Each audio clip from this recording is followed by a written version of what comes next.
সুপ্রিয় শিক্ষার্থীবৃন্দ, আশা করছি তোমরা সবাই ভালো আছো। তোমাদের সবাইকে ঈদ উত্তর শুভেচ্ছা। তো আমরা আসলে তোমাদের সাধারণ যে ক্লাসরুম, সেখান থেকে আমরা অনেক দিন যাবৎ করোনা পরিস্থিতির কারণে বাইরে আছি। তো সেই জন্য তোমাদের এখানে এই অনলাইনের ব্যবস্থা। তো আমি আজকে যে একটা নতুন চ্যাপ্টার শুরু করব, এটা তোমাদের এই যে প্রাক নির্বাচনী পরীক্ষার সিলেবাসের মধ্যে আছে। সেই চ্যাপ্টারটা হলো উদ্ভিদ প্রজনন। উদ্ভিদ প্রজনন। তো এখন প্রজনন জিনিসটা, সেটা তোমরা অলরেডি তোমাদের মাধ্যমিক শ্রেণীতে তোমরা পড়ে এসছো। প্রজনন হলো একটা শারীরতাত্ত্বিক প্রক্রিয়া, যে প্রক্রিয়ার মাধ্যমে কোনো জীব তার পরবর্তী বংশধর তৈরি করতে পারে। তো আমরা জানি প্রত্যেকটা জীবের কতগুলি গুরুত্বপূর্ণ বৈশিষ্ট্য আছে, যেগুলি দিয়ে আমরা জড় থেকে আলাদা। তার মধ্যে একটা গুরুত্বপূর্ণ বৈশিষ্ট্য হলো প্রজনন। প্রত্যেক জীবেই তার অনুরূপ বংশধর তৈরি করতে পারে। এই জীবের অনুরূপ বংশধর তৈরি করতে পারাটাই হলো প্রজনন। তো এখন সেই হিসেবে উদ্ভিদও আমরা দেখি কি, সেই উদ্ভিদ থেকে তারা স্বাভাবিকভাবে নর্মালি যেই কাজটা করে থাকে, তাদের ফুল হয়ে থাকে, পরবর্তীতে সেখানে পরাগায়ন হয়, নিষেক হয়, এবং এর পরবর্তীতে ওই ফুলটা ফলে পরিণত হয়। ফলের ভিতর বীজ থাকে, সেই বীজ থেকে পরবর্তীতে নতুন উদ্ভিদ তৈরি হয়। এছাড়াও আমরা নিম্ন শ্রেণীর উদ্ভিদের ক্ষেত্রে দেখি, তারা বিভিন্ন ধরনের স্পোর তৈরির মাধ্যমে এই কাজটা সম্পন্ন করে থাকে। আবার কোনো কোনো উদ্ভিদের ক্ষেত্রে দেখা যায় আমরা যে উদ্ভিদের তার ডাল অথবা অন্য কোনো অঙ্গকে আমরা যদি করি, নতুন জায়গায় নিয়ে তাদেরকে রোপণ করি, সেখান থেকে নতুন উদ্ভিদের সৃষ্টি হয়। তো এখন আমরা উদ্ভিদের প্রজনন সম্পর্কে এই অধ্যায়ে আমরা আলোচনা করব।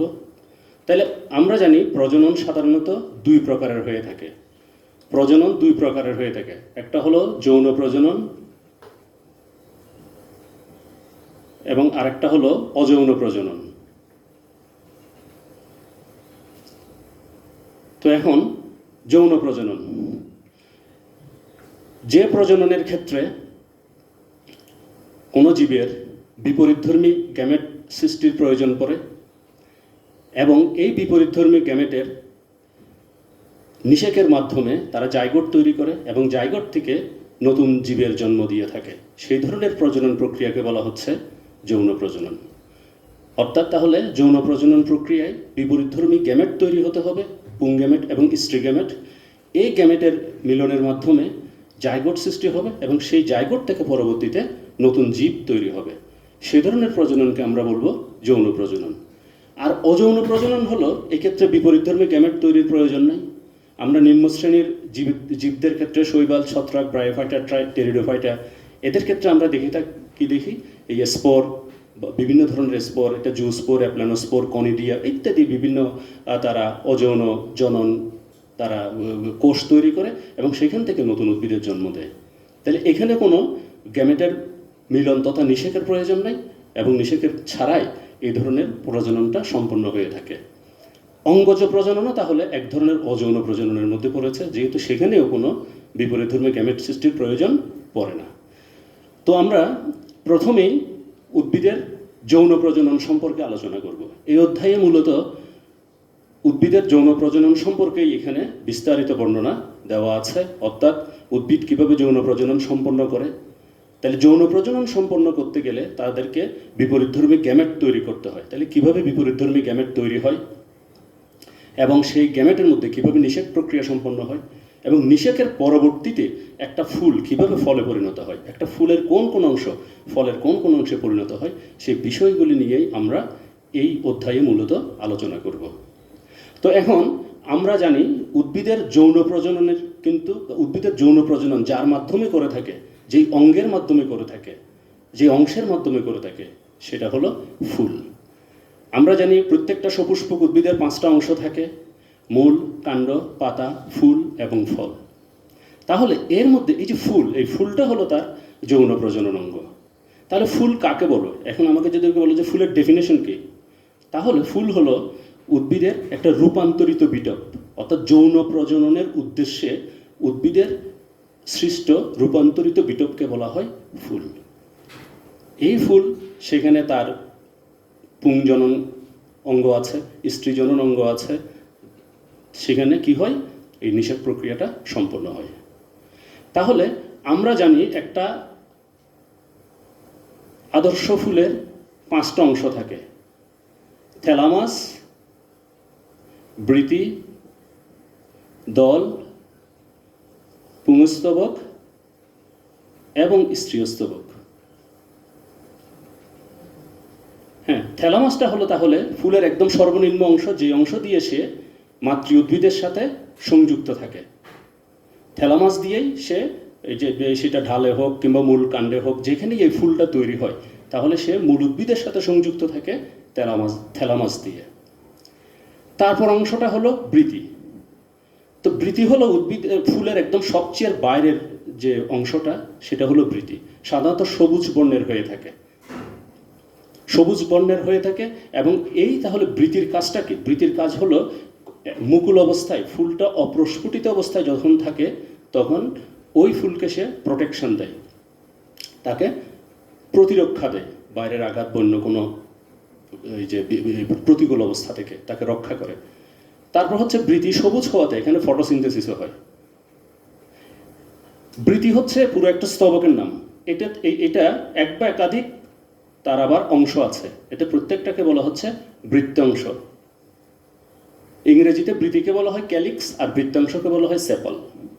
আর আমরা একটা ফুল, এই যে আমরা যে বিভিন্ন বর্ণের ফুল দেখে থাকি, লাল, সাদা, হলুদ, কমলা ইত্যাদি বর্ণের, তাহলে এখানে এই যে বর্ণময় যে অংশটা, প্রসারিত যে অংশটা, সেই অংশটা হচ্ছে দলমণ্ডল। ইংরেজিতে এটাকে বলে করোলা। আর দলমণ্ডলের প্রত্যেকটা অংশকে আমরা বলি পাপড়ি, এবং ইংরেজিতে সেটাকে বলা হচ্ছে প্যাটাল। এই পাপড়ির কাজ হলো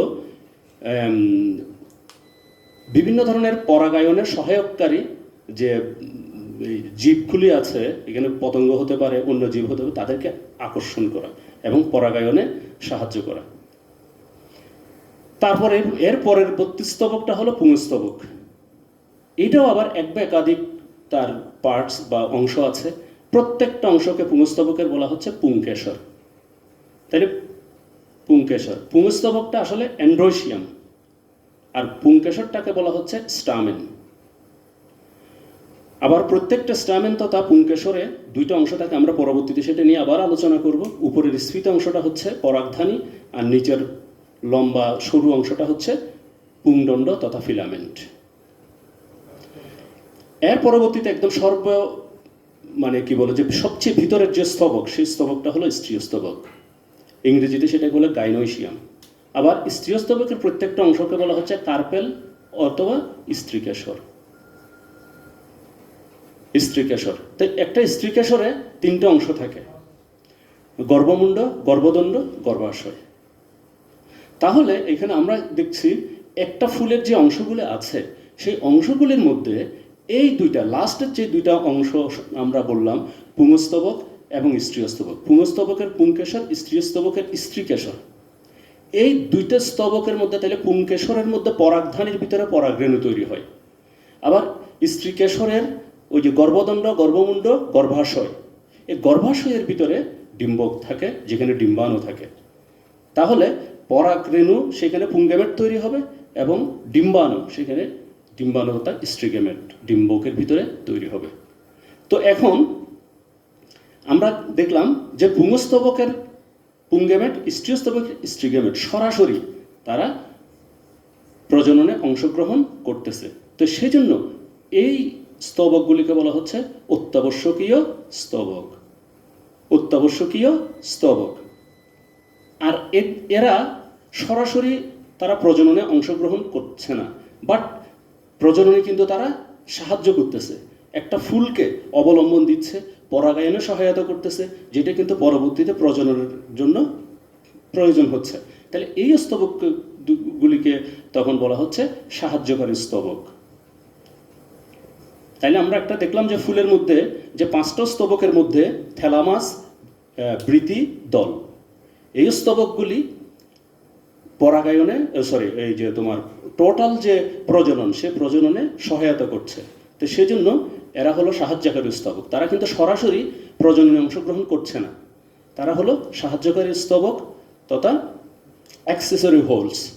আর শেষের যে দুটো স্তবক, পুংস্তবক এবং স্ত্রীস্তবক, এরা কিন্তু সরাসরি এই প্রজননে অংশগ্রহণ করছে। এবং সেজন্য এই তোমার এই কি বলে যে এই পুংস্তবক এবং স্ত্রীস্তবক, এই দুইটা স্তবক হলো এই যে কি বলে এদেরকে বলা হচ্ছে অত্যাবশ্যকীয় স্তবক। তো এখন আমরা টোটাল যদি যৌন প্রজনন প্রক্রিয়াটা আমরা একটু বর্ণনা করতে চাই, আমরা কিভাবে সেখানে আস্তে আস্তে অগ্রসর হব, তাহলে টোটাল যৌন প্রজনন প্রক্রিয়াটা কয়েকটা ধাপে ধাপে সম্পন্ন হয়। প্রথমে হচ্ছে তোমার পরাগের বিকশিত হওয়া, পরাগের বিকশিত হওয়া ও পুংগেমেট সৃষ্টি। তারপর হচ্ছে ডিম্বক বিকশিত হওয়া, ডিম্বকের বিকশিত হওয়া এবং স্ত্রীগেমেট সৃষ্টি। তাহলে এখানে পুংগেমেটও সৃষ্টি হবে, স্ত্রীগেমেটও সৃষ্টি হবে। এরপরে ওই যে পুংগেমেটে যে পরাগরেণুটা তৈরি হয়, সে পরাগরেণুটা কিন্তু স্ত্রীস্তবকের স্ত্রীকেশরের গর্ভমুণ্ডে স্থাপিত হতে হবে, এবং সেই প্রক্রিয়াটা হলো পরাগায়ন। তো পরাগায়ন হওয়ার পরে এইবার পুংগেমেট এবং স্ত্রীগেমেট মিলিত হবে। এই বিষয়টাকে বলা হচ্ছে নিষিক্তকরণ তথা ফার্টিলাইজেশন। এবং এই নিষেকের পরবর্তীতে সেখানে কি হবে, সেখানে ভ্রূণ তৈরি হবে, এটাকে বলা হচ্ছে ভ্রূণজনী। তাই ভ্রূণ থাকবে সেখানে, এন্ডোস্পার্ম অথবা শস্য থাকবে, এবং লাস্ট অফ অল সেখানে পুরো জিনিসটা ফল এবং বীজে, তার ভিতরে বীজ বিদ্যমান থাকবে। তাহলে এই হলো একটা টোটাল যৌন প্রজনন প্রক্রিয়া। যদি আমরা ধারাবাহিকভাবে আমরা এই যে ঘটনাগুলি ঘটে, সেই ঘটনাগুলিকে যদি আমরা ধারাবাহিকভাবে আমরা যদি আলোচনা করতে চাই, তাহলে সেখানে হচ্ছে যে পুংস্তবকের, যেখানে পুংকেশর, সেই স্তবকে যে জিনিসটা হয় সেখানে হলো তোমার পরাগরেণু তৈরি হবে, যে জিনিসটাকে বলা হচ্ছে পরাগের বিকশিত হওয়া। এই পরাগরেণুর ভিতরে শেষে আবার পুংগেমেট তৈরি হবে। তারপর তার স্ত্রীস্তবকের স্ত্রীকেশরের গর্ভাশয়ে সেখানে ডিম্বকের বিকশিত হওয়া, প্রথমে ডিম্বক তৈরি হবে, ডিম্বকের ভিতরে তোমার সেক্ষেত্রে সেখানে স্ত্রীগেমেট তৈরি হবে। এইবার এই যে পুংগেমেট যেটা পরাগধানীতে তৈরি হলো, সেটা পরিপক্ক হওয়ার পর পরাগধানী ফেটে যায়, পরাগরেণু বিভিন্ন বাহকের মাধ্যমে বাহিত হয়ে স্ত্রীকেশরের গর্ভমুণ্ডে স্থাপিত হয়, এবং স্থাপিত হওয়ার পরে পরবর্তীতে সেখানে নিষেক হবে। তাহলে এই যে তোমার পরাগধানী থেকে পরাগরেণু স্ত্রীকেশরের গর্ভমুণ্ডে স্থাপিত হওয়াকে বলা হচ্ছে পরাগায়ন। তাহলে পরাগায়ন হলেই তার পরবর্তী ধাপ হলো নিষিক্তকরণ, পুংগেমেট এবং স্ত্রীগেমেটের মিলন। এই নিষেকের পরবর্তীতে এখানে তারপর তোমার সেখানে আস্তে আস্তে এই ফুলটা ফলে পরিণত হবে, সেখানে ভ্রূণ, তারপর এন্ডোস্পার্ম তথা শস্য, এবং তার ভিতরে বীজ তৈরি হবে। তাহলে আমরা এই বিষয়গুলি এই অধ্যায়ে আমরা ধাপে ধাপে আমরা আলোচনা করতে থাকব। তাহলে প্রথমেই আমরা চলে আসি পরাগের বিকশিত হওয়া এবং পুংগেমেট সৃষ্টি। তাহলে এই পুংকেশরে যে ঘটনাগুলি ঘটে, আমরা সেই ঘটনাটাকে আমরা দুইটা স্টেজে আমরা ভাগ করতে পারি, দুইটা ধাপে। একটা হচ্ছে মাইক্রোস্পোরোজেনেসিস। এই পরাগধানীর ভিতরে পরাগ মাতৃকোষ, মাইক্রোস্পোর মাদার সেলও বলা হয়, এটা ডিপ্লয়েড পরাগ মাতৃকোষ থেকে একটা হ্যাপ্লয়েড পরাগরেণু তৈরি হওয়া, এই বিষয়টাকে বলা হচ্ছে মাইক্রোস্পোরোজেনেসিস। এই মাইক্রোস্পোরোজেনেসিস প্রসেসে যে পরাগরেণুটা তৈরি হবে, সেই পরাগরেণু কিন্তু তাকে আবার নিষেকের উপযোগী হতে হলে সেখানে আরও কিছু পরিবর্তন সেখানে সংঘটিত হয়। সেই যে পরিবর্তনটা সংগঠন হয়, সেই ধাপটাকে বলা হচ্ছে মাইক্রোগ্যামেটোজেনেসিস।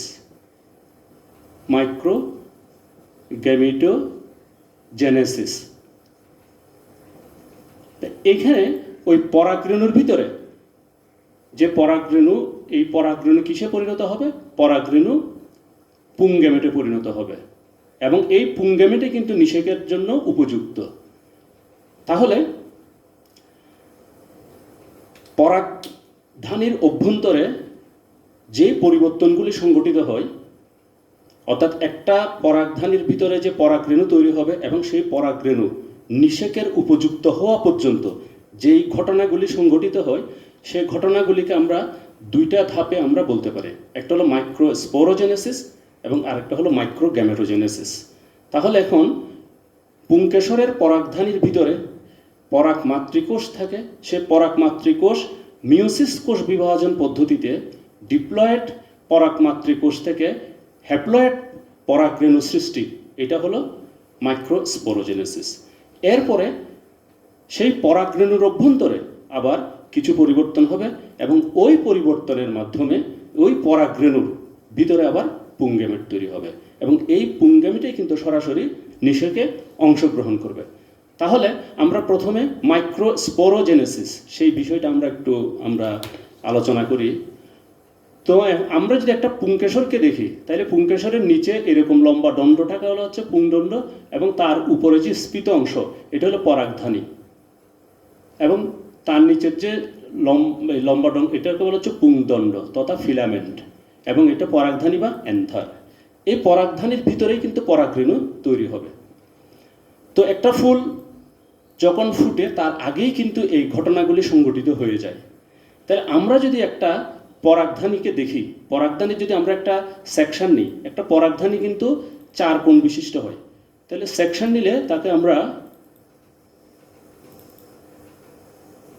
এরকমই দেখে থাকি, এটা অনেকটা 4 কোণ বিশিষ্ট একটা গঠনে পরিণত হয়। এই 4 কোণের ভিতরে এখানে এই পরাগথলিগুলি অবস্থান করে। পরাগথলি, এই পরাগথলির ভিতরে কিন্তু পরাগরেণুগুলি তৈরি হবে। এগুলি হলো পরাগরেণু। পরবর্তীতে যখন এই পরাগধানী যখন বা এখানে পরাগরেণু তৈরি হওয়া যখন শেষ হয়ে যাবে, অর্থাৎ পরাগধানী যখন পরিপক্ক হবে তখন এই বরাবর ফেটে যায় এবং ভিতর থেকে পরাগরেণুগুলি বাইরে বের হয়ে চলে আসে। তাহলে এখন আমাদের মাইক্রোস্পোরোজেনেসিস হলে যে জিনিসটা নিয়ে আমরা আলোচনা করব সেটা হলো পরাগরেণুটা কিভাবে সংগঠিত হয়। তাহলে আমরা এই ফিগারে আসলে যে জিনিসটা দেখাতে চাচ্ছি সেটা হলো একটা পরাগধানীর তার একটা প্রস্থচ্ছেদের চিত্র এবং আমরা সেখানে দেখছি কি এই যে পরাগথলি থাকে সে পরাগথলির ভিতরেই পরাগরেণুগুলি তৈরি হয়। তো এখন তোমার এই ঘটনাটা কিভাবে ঘটে? তো বলা হচ্ছে একটা ফুল যখন প্রথমে একদম মুকুল হিসেবে থাকে, আস্তে আস্তে সেটা বিকশিত হয়। এই বিকশিত হওয়ার প্রাককালে তার প্রত্যেকটা অংশ কিন্তু বিকশিত হয়, বৃতি, দল, পুংস্তবক, স্ত্রীস্তবক। তাহলে পুংস্তবকের এই পুংকেশরের পরাগধানী যখন বিকশিত হয় তখন এই যে 4 কোণ, আমরা 4 কোণ বিশিষ্ট পরাগধানীটাকে দেখছি, তো সেখানে বলা হচ্ছে প্রত্যেকটা কোণার ভিতরের দিকের কিছু কোষ অর্থাৎ এক বা একাধিক কোষ আকৃতিতে বড় হয় এবং ঘন সাইটোপ্লাজম তারা ধারণ করে এবং একটা বড় নিউক্লিয়াস তাদের মধ্যে থাকে। এই কোষগুলিকে বা কোষটাকে বলা হচ্ছে আর্কিস্পোরিয়াল কোষ।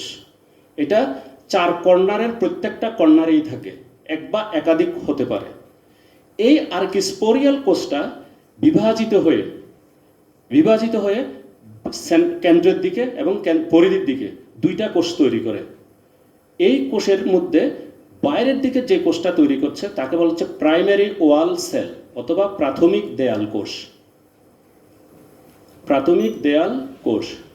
আর ভিতরের দিকের যেই লেয়ারটা যে কোষটা তৈরি করে তাকে বলা হচ্ছে প্রাইমারি বা প্রাথমিক স্পোরোজেনাস কোষ বা স্পোরোজেনাস সেল। স্পোরোজেনাস কোষ। তাহলে আমরা কি দেখলাম যে পরাগধানী যখন তৈরি হয় তখন তৈরি হওয়ার প্রাককালে তার 4 কোণের প্রত্যেকটা কোণের ভিতরের দিকে এক বা একাধিক কোষ তারা অপেক্ষাকৃত বড় হয়, ঘন সাইটোপ্লাজম ধারণ করে এবং একটা বড় নিউক্লিয়াসও তারা ধারণ করে। ওই কোষটা বিভাজিত হয়ে সেটা কেন্দ্রের দিকে এবং পরিধির দিকে তারা 2টা কোষ তৈরি করে। এগুলো সব ডিপ্লয়েড কোষ এবং বাইরের দিকের কোষটাকে বলা হচ্ছে প্রাথমিক দেয়াল কোষ এবং ভিতরের দিকের কোষটাকে বলা হচ্ছে প্রাথমিক স্পোরোজেনাস কোষ। এই প্রাথমিক দেয়াল কোষ সেটা কয়েকবার বিভাজিত হয় এবং কয়েকবার বিভাজিত হয়ে সে কি করে এখানে কয়েক স্তর বিশিষ্ট 3 থেকে 5 স্তর বিশিষ্ট এখানে ওয়াল তৈরি করে। এগুলি এক একটার ক্ষেত্রে এক এক রকম 3 থেকে 5 স্তর বিশিষ্ট ওয়াল বা দেয়াল তৈরি করে, যেটা তাদেরকে প্রোটেকশন দিয়ে থাকে বাইরে থেকে। আর একদম ভিতরের স্তর যেটা তৈরি হয় সেই ভিতরের স্তরটাকে বলা হচ্ছে টেপেটাম। এগুলো একটু মনে রাখতে হবে, এগুলো অনেক সময় অবজেক্টিভে থাকে। একদম ভিতরের স্তরটার নাম হচ্ছে টেপেটাম। তো এখন পরাগরেণু যখন তৈরি হতে থাকে তখন টেপেটাম অনেক ক্ষেত্রে বিগলিত হয়ে যায়, ডিজলভ হয়ে যায়, এবং বিগলিত হয়ে গেলে সেখান থেকে যে রসগুলি নিঃসৃত হয় সেই রসে কিন্তু কি হয়, পরাগরেণু পুষ্ট হয়। পরাগরেণুর খাবার হলো সেগুলি। তাহলে প্রাথমিক দেয়াল কোষ বাইরের দিকে সেটা আরও কয়েকবার বিভাজিত হয়ে 3 থেকে 5 স্তর বিশিষ্ট দেয়াল বা ওয়াল তৈরি করে এবং তার সবচেয়ে ভিতরের কোষস্তরটাকে টেপেটাম বলা হয়। এগুলি এপিথেসিয়াম, ভিতরের মাঝেরগুলি এন্ডোথেসিয়াম। একদম লোয়ার মোস্ট সেলের লেয়ারটা হলো টেপেটাম, এবং এই টেপেটাম বিগলিত হয়ে তারা পরাগরেণুকে পুষ্টি দেয় এবং পরাগরেণু বৃদ্ধি পেতে পারে। এইবার এই প্রাথমিক স্পোরোজেনাস কোষ যেটা ছিল ভিতরের দিকে, সেই প্রাথমিক স্পোরোজেনাস কোষটা সেটা সরাসরিও হতে পারে অথবা সে আবার মাইটোসিস, এক্ষেত্রে খেয়াল রাখতে হবে, মাইটোসিস পদ্ধতি বিভাজিত হয়ে সে অনেকগুলি পরাগ মাতৃকোষ তৈরি করে, অনেকগুলি পরাগ মাতৃকোষ তৈরি করবে যেগুলি ডিপ্লয়েড প্রকৃতির। তাহলে প্রাথমিক স্পোরোজেনাস কোষগুলি কোনো কোনো ক্ষেত্রে সরাসরি কি হয় সেটা পরে বলতেছি, অথবা সে মাইটোসিস পদ্ধতিতে বিভাজিত হয়ে অনেকগুলি পরাগ মাতৃকোষ তৈরি করে। ফাইনালি এই পরাগ মাতৃকোষের মধ্যে মিওসিস বিভাজন হবে এবং মিওসিস বিভাজনের মাধ্যমে হ্যাপ্লয়েড সংখ্যক ক্রোমোজোম বিশিষ্ট অনেকগুলি পরাগরেণু তৈরি করে। এর প্রত্যেকটা থেকে পরাগ মাতৃকোষ থেকে 4টা করে পরাগরেণু তৈরি হবে। আমরা জানি মিওসিস কোষ বিভাজন পদ্ধতি হলো এমন একটা কোষ বিভাজন পদ্ধতি যে ক্ষেত্রে একটা কোষ বিভাজিত হয়ে 4টা কোষে পরিণত হয় এবং প্রত্যেকটা কোষে ক্রোমোজোম সংখ্যা মাতৃকোষের অর্ধেক থাকে। তার কারণ হলো টোটাল মিওসিসটা হতে হলে যখন সংগঠিত হওয়ার সময় এখানে নিউক্লিয়াসের বিভাজন হয় 2বার, কিন্তু ক্রোমোজোমের বিভাজন হয় 1বার। যার ফলে দেখা যায় কি এই যে তোমার নতুন সৃষ্ট কোষগুলিতে যে 4টা কোষ তৈরি হবে প্রত্যেকটা কোষে মাতৃকোষের অর্ধেক করে ক্রোমোজোম থাকে।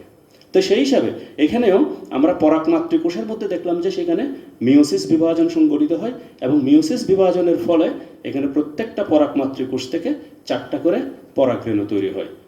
তো এখন তোমার যদি সেক্ষেত্রে কোনো একটা পরাগথলির ভিতরে যদি 20টা পরাগ মাতৃকোষ থাকে তাহলে সেক্ষেত্রে 80টা পরাগরেণু তৈরি হবে, প্রত্যেকটা থেকে 4টা করে। তাহলে এভাবেই আমরা কি দেখলাম যে এখানে এই যে মাইক্রোস্পোরোজেনেসিস অর্থাৎ তোমার পরাগধানীর ভিতরে কিভাবে পরাগরেণু তৈরি হয়, এই পরাগরেণু তৈরি হওয়ার প্রক্রিয়াটাকে বলা হচ্ছে মাইক্রোস্পোরোজেনেসিস। এইভাবে পরাগরেণু তৈরি হওয়ার পরে এই যে যতটাই হোক না কেন এগুলি ম্যাক্সিমাম ক্ষেত্রে দেখা যায় যে পরাগরেণুগুলি সেপারেট হয়ে যায়। যেমন আমরা দেখি অনেক সময় এই কোনো ওই যে ফুলের এরকম পরাগধানী ফাটলে সেখানে এই যে একদম পাউডারের মতো পরাগরেণুগুলি সেখান থেকে বের হয়।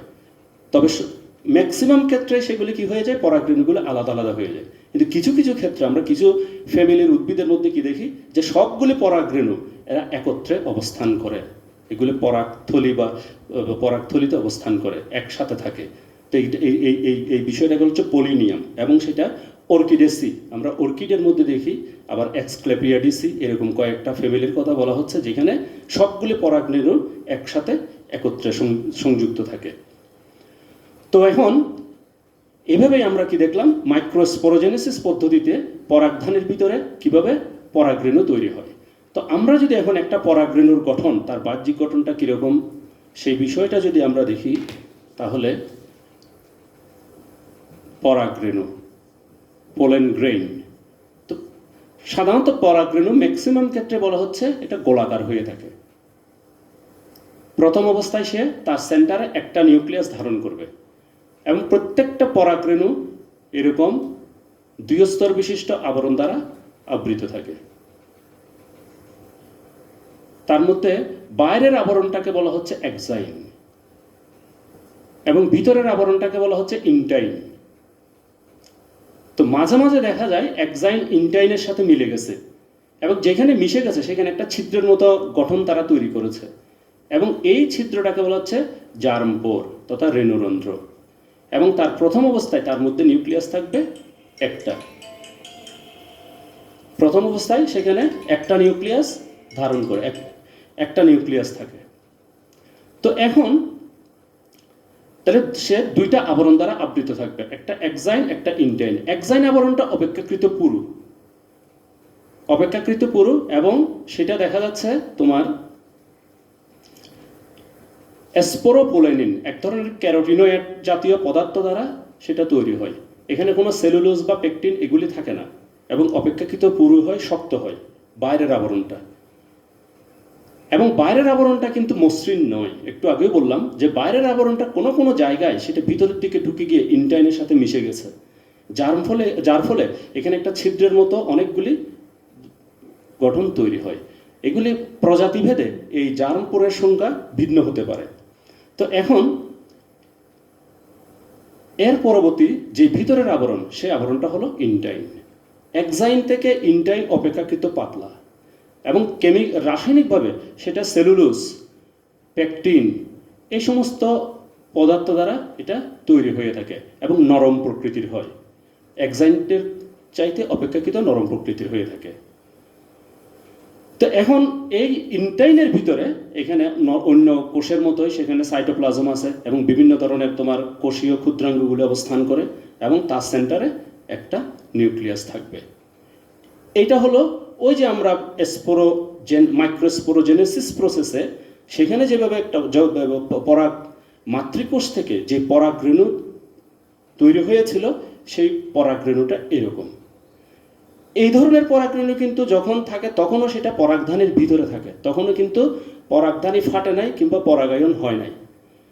পরাগধানী ফাটার আগেই, পরাগায়নের আগেই এর মধ্যে কিছু পরিবর্তন সাধিত হয় এবং সেই বিষয়টাই কিন্তু আমরা ওই সেকেন্ড স্টেপ যেটা বলেছিলাম, অর্থাৎ এই যে পরাগরেণু যেটা প্রথম পরাগ মাতৃকোষ থেকে মিওসিস বিভাজন পদ্ধতিতে তৈরি হলো, এখন সেটা কিভাবে তোমার আবার গ্যামেট তৈরি করে সেটাকে আমরা বলেছিলাম মাইক্রোগ্যামেটোজেনেসিস।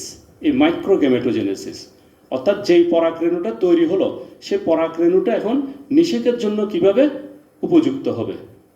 তো আমরা যে পরাগরেণুটা দেখেছিলাম, আমি একটু ছোট করে আঁকতেছি, সেটা এরকম ছিল। প্রথমে তার ভিতর একটা নিউক্লিয়াস ছিল। তো এখন এর পরে দেখা যাচ্ছে যে কি এটা একদম প্রথম অবস্থার পরাগরেণু, তার ভিতর মাইটোসিস হবে। মাইটোসিস হওয়ার ফলে ওই নিউক্লিয়াসটা বিভাজিত হয়ে দুইটা নিউক্লিয়াসে পরিণত হবে এবং দুইটা নিউক্লিয়াসের মধ্যে এরা হলো অসমান নিউক্লিয়াস, একটা আকৃতিতে বড় একটা আকৃতিতে ছোট। বড় নিউক্লিয়াসটাকে বলা হচ্ছে নালিকা নিউক্লিয়াস তথা ভেজিটেটিভ নিউক্লিয়াস অথবা টিউব নিউক্লিয়াস এটাকে বলা হচ্ছে, আর এটাই হলো জেনারেটিভ নিউক্লিয়াস বা জনন নিউক্লিয়াস। দুইটা নিউক্লিয়াস এখানে তৈরি হয়।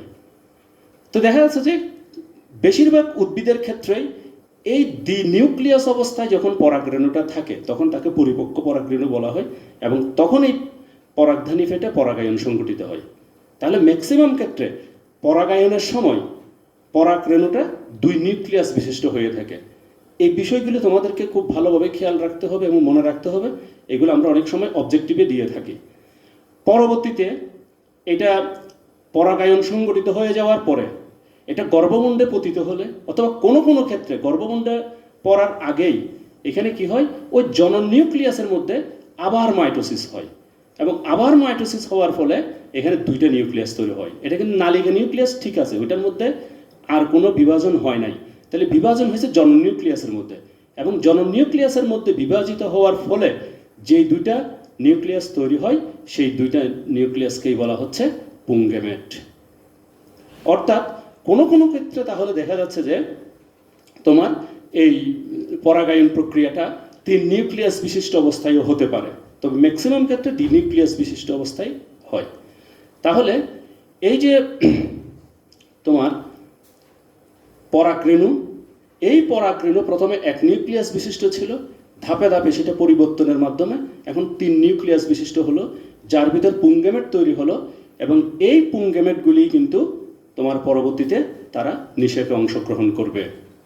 এবং এভাবেই একটা পরাগরেণু এবং তার ভিতর যে সৃষ্ট নিউক্লিয়াসগুলি তার এই নিষেকের জন্য প্রস্তুত হয়। তো এখন আমরা এই পর্যন্ত তাহলে আমরা উদ্ভিদের একটা ফুলের পুং অংশ তথা একটা পরাগরেণু কিভাবে তৈরি হয় এবং পরাগরেণুর ভিতরে কিভাবে পুংগেমেট তৈরি হয় আমরা বিষয়গুলি দেখলাম। আমাদের এর পরবর্তীতে দেখতে হবে যে একইভাবে আমাদের এই যে স্ত্রী স্তবকের ভিতর স্ত্রী কেশর, সেই স্ত্রী কেশরের মধ্যে এখন কিভাবে তোমার ডিম্বক তৈরি হয়, ডিম্বক কীরকম থাকে, এবং ডিম্বকের ভিতরে কিভাবে ডিম্বাণু তৈরি হয়, আমরা সেই বিষয়গুলি আমরা এর পরবর্তী ধাপে আমরা আলোচনা করব। তাহলে আমাদের পুং অংশের অর্থাৎ মেল পার্টসের সে নিষেকের আগ পর্যন্ত তার যে পরিণতি, সেই পরিণতিটা আমরা দেখলাম। ওকে, তাহলে আমরা এর পরবর্তী ক্লাসে আমরা স্ত্রী অংশের আমরা কিভাবে সে নিষেকের জন্য উপযুক্ত হয় সেই বিষয়গুলি আমরা দেখব।